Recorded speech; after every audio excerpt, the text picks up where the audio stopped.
CBI inquiry की मांग की, उसके बाद भी उन्होंने उसको डिनाई करके उसको अगेंस्ट जाने के लिए वो सुप्रीम कोर्ट तक गए।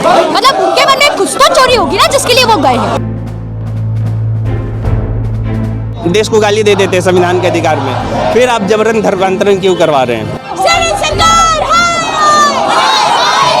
ये जो मैटर है किसी एक धर्म का नहीं है। कल ना आज हिंदू के साथ हो, कल ना मुसलमान के साथ भी हो सकता है। ये लड़ाई हम सबको साथ मिलकर लड़नी चाहिए और निकम्मी सरकार को इसके प्रति जागना चाहिए। तानाशाही नहीं चलेगी, नहीं चलेगी, नहीं चलेगी। देश के हर यूनिवर्सिटीज़ में आज प्रोटेस्ट है, देश के हर कोने में प्रदर्शन हुआ है। जो वो सरकार ये समझती है कि विद्यार्थी जो कि एक कमज़ोर तबका वो हमको मानते हैं, वो वास्तव में उनकी ताबूक में अंतिम कील ठोकने का काम जो करेगा वो यही विद्यार्थी करेगा।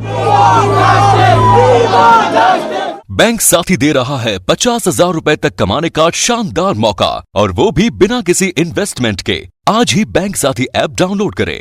नमस्कार, मैं दिव्या और इस वक्त आप देख रहे हैं झलको दिल्ली। लगातार अलग अलग जगह पर तमिलनाडु में जो हुआ उसको लेकर प्रोटेस्ट किया जा रहा है। एक लड़की जो कि तमिलनाडु के कॉलेज में पढ़ती थी, उसको धर्म में परिवर्तन करने के लिए उसको इस हद तक प्रताड़ित किया जाता है कि आखिर में 19 जनवरी को जहर खाने के बाद उसकी मृत्यु हो जाती है।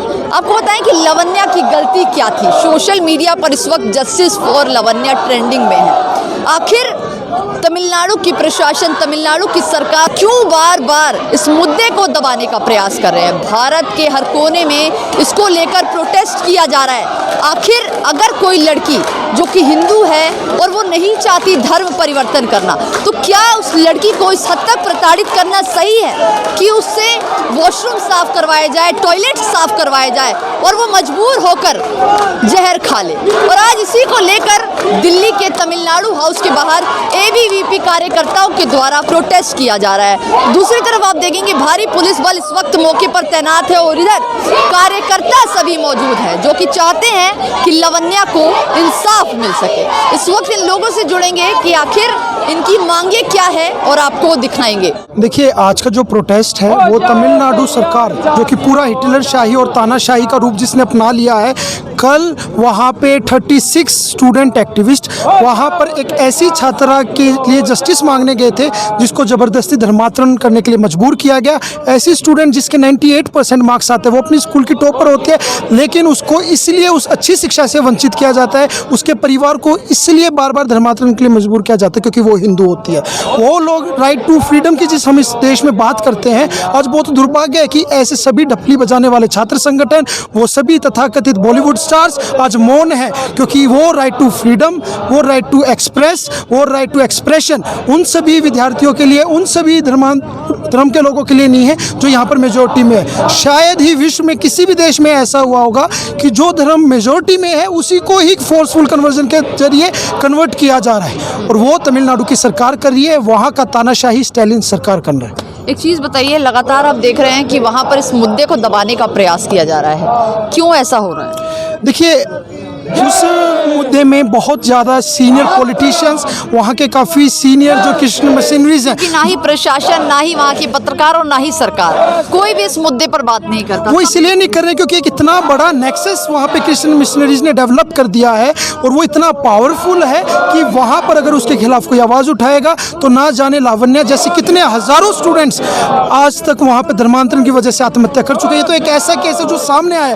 और ना जाने आने वाले समय में ऐसे कितने केसेस आएंगे। तो आने वाले समय में ऐसे कोई केसेस ना आए। पिछले जितने भी ऐसे केसेस हैं उनके जस्टिस के लिए ये केवल एक छात्रा का मुद्दा नहीं है, ये वहाँ की एक सामाजिक न्याय की लड़ाई है जो विद्यार्थी परिषद जोरदारी से लड़ रहा है, जिसमें देश का हर विद्यार्थी हमारे साथ जुड़ा हुआ है। ये बताइए मैम, आज जो प्रोटेस्ट किया जा रहा है क्यों किया जा रहा है? आप देख सकते हैं कि तमिलनाडु के एक स्कूल में एक फोर्सफुली कन्वर्जन हुआ है और उस कन्वर्जन के कारण हमारी जो छात्रा थी, देश की बेटी थी लवन्या, उसने आत्महत्या कर ली।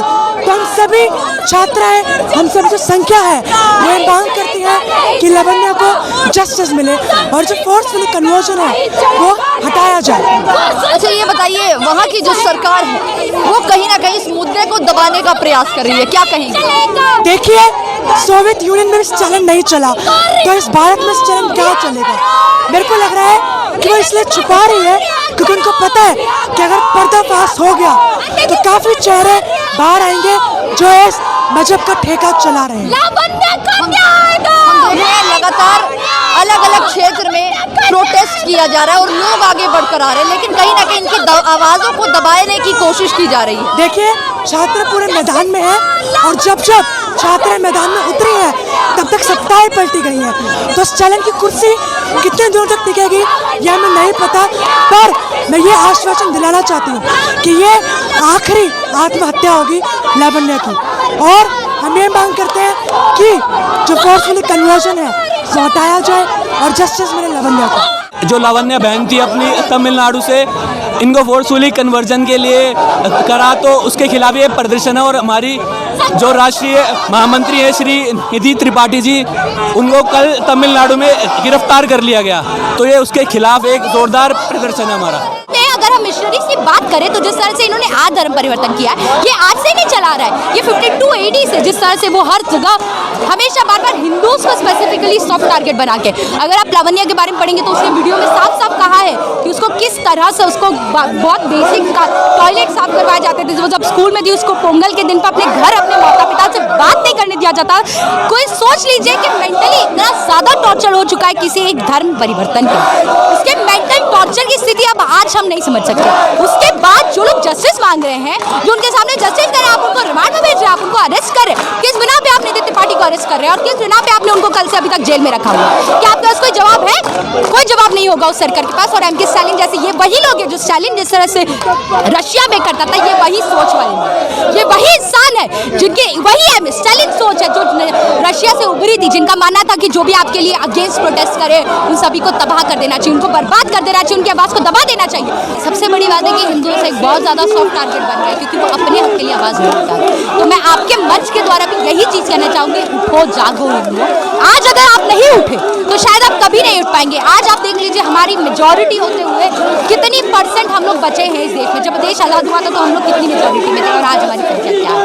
हम लोगों को अपनी संख्या अपने लिए न्याय मांगने का मतलब ये नहीं है कि आप किसी और के, हम सेक्युलरिज्म की बात करें, हम इसका मतलब ये नहीं कह रहे कि सेक्युलरिज्म का दो अंतर होता है। एक अंतर ये भी होता है कि आप अपने हक की लड़ाई लड़ रही है, लेकिन एक अंदर ये भी होता है कि आप अपने आप को बचाइए। आर्टिकल 25 के तहत आपको ये अधिकार दिया गया है कि आपके ऊपर कोई आप अगर आपकी प्रैक्टिस कर रहे हो तो आपको नहीं कोई फोर्स कर, लेकिन एमके दूसरी आर्टिकल 25 में आपको ये भी कहा गया है कि आप किसी को फोर्सफुली कन्वर्ट नहीं कर सकते। उसमें वर्ड यूज किया गया है विलफुल कन्वर्जन। आप उसको फोर्सफुल कन्वर्जन नहीं उस आर्टिकल का गलत यूज कर सकते। उसी के बेसिस पे आज भी एमके स्टालिन उसी आर्टिकल के बेसिस पे आज भी एमके स्टालिन बोल रहे हैं, उनको ये सोचना पड़ेगा कि इसका मतलब कहीं भी फोर्सफुल कन्वर्जन है। आप किसी भी तरह का लालच देकर कन्वर्जन नहीं करवा सकते, ये संविधान के खिलाफ है। और वह भी संविधान के खिलाफ है जिस तरह से निधि त्रिपाठी और अभाविप के कार्यकर्ता को अरेस्ट किया है, वो भी संविधान के खिलाफ है। आज के प्रोटेस्ट को लेकर हमारा तमिलनाडु सरकार के खिलाफ हम आज प्रोटेस्ट कर रहे हैं। और खास तौर पे मैं ये बताना चाहता हूँ, दिल्ली पुलिस का रवैया बड़ा ही अड़ियल है, हमें प्रोटेस्ट करने की इजाज़त वो नहीं दे रहे। हमारे सारे छात्र संगठन के सभी छात्र संघर्ष कर रहे हैं और हम स्टालिन सरकार को बता देना चाहते हैं कि जब तक लावण्या उस मासूम छात्र को इंसाफ नहीं मिल जाता, जब तक हम सड़क पर ही संघर्ष करते रहेंगे। अच्छा ये चीज़ बताइए कि जो वहाँ के सीएम हैं एमके स्टालिन, उनको परिवार से मिलना नहीं चाहिए था? इस धूप की घड़ी में उनको साथ नहीं देना चाहिए था? जो स्टालिन सीएम है उनका हमेशा से ही रवैया अड़ियल है, वो हमेशा से क्रिश्चियन मिशनरीज के सपोर्ट में खड़े रहे हैं और वो लगातार देश विरोधी गतिविधियां में, हिंदू विरोधी गतिविधियां में शामिल है। प्रशासन ने मुकदमा दर्ज नहीं किया, जब तक ये मामला कोर्ट में नहीं गया तब तक मुकदमा दर्ज नहीं हुआ, क्या कारण? वहाँ पे जो राज्य सरकार के अंडर पुलिस आती है, उन लोगों ने ज़बरदस्ती इस मुद्दे को भटकाने के लिए दूसरे बातों को लिपापोती करने के लिए उन्होंने ऐसा बोला था कि लावण्या अपने पारिवारिक घर की जो पारिवारिक कला है उससे सदमे में आकर के उसने आत्महत्या किया था। जबकि लावण्या जब जहर अपना जो भी पॉइजन का शीशी था वो पीने के बाद जब हॉस्पिटल में गई थी तो वहाँ पे उसने एक अपना वीडियो बनाकर जारी किया था जिसमें खुलेआम तौर पे ये बताया था कि जो हमारे स्कूल के प्रशासन थे वो लोग बार बार उसे प्रेरित कर रहे थे कि तुम धर्मांतरण करो। पिछले 2 साल से ये चीज़ें चल रही थी। उसके साथ साथ उसके माता पिता को भी ऐसा बोला जा रहा था कि आपको धर्म परिवर्तन करना चाहिए। ऐसा ना करने पे सबको, उनके माता पिता को पीटीएम में डांट भी लगाई जाती थी और कहा जाता था कि तुम एक बार धर्म परिवर्तन कर लो, फिर तुम्हारी सारी सुख सुविधाएं, जितनी भी है पढ़ाई की सारी खर्चाएं मिशनरी द्वारा उठाई जाएगी। तो ये बताइए, अभी आपने खुद बोला कि 2 साल तक प्रताड़ित किया जा रहा था उन लोगों को, लेकिन सवाल ये है कि जब 2 साल से प्रताड़ित किया जा रहा था तो अब जाकर आवाज़ क्यों उठाई जा रही है और पहले क्यों नहीं उठाई गई? क्योंकि इससे पहले वो खुद कभी ऐसा नहीं बता पा रही थी, और जब बहुत ज़्यादा हो गया, किसी भी चीज़ की जब अति हो जाती है तो फिर वो फूट करके बड़ा सा बाहर आता है। तो जैसे उसने, जब उससे सहन नहीं किया जा सका तो उसने आखिर में खुद सुसाइड करने का सोचा। फिर भी जब बचा लिया गया उसको हॉस्पिटल में, तो उसने एक अपना वीडियो बनाया जिसमें उसने सारी कहानी बताई। तो इसलिए विद्यार्थी परिषद के जब जिस दिन ध्यान में, उसी दिन से विद्यार्थी परिषद संघर्षरत है। तो अभी एबीवीपी द्वारा यहाँ पर प्रोटेस्ट किया जा रहा है, लेकिन सवाल ये है कि अगर भाषा अलग है तो क्या चुप रहना ही सही है? क्यों भारत का हर एक नागरिक लावण्या के लिए इंसाफ मांगता नज़र नहीं आ रहा? आपको भी पता है कि तमिलनाडु सरकार लगातार इस मुद्दे को दबाने का प्रयास कर रही है। वहाँ की प्रशासन को जब तक कोर्ट की तरफ से फटकार नहीं लगाई गई तब तक इस मुद्दे को लेकर, इस मामले पर मुकदमा दर्ज नहीं किया गया। तो देखिए, भारत देश है ये, भारत एक लोकतांत्रिक देश है। इसके बावजूद भी भारत में कहीं ना कहीं लावण्या के लिए हर एक व्यक्ति इंसाफ की गुहार लगाता नज़र नहीं आ रहा।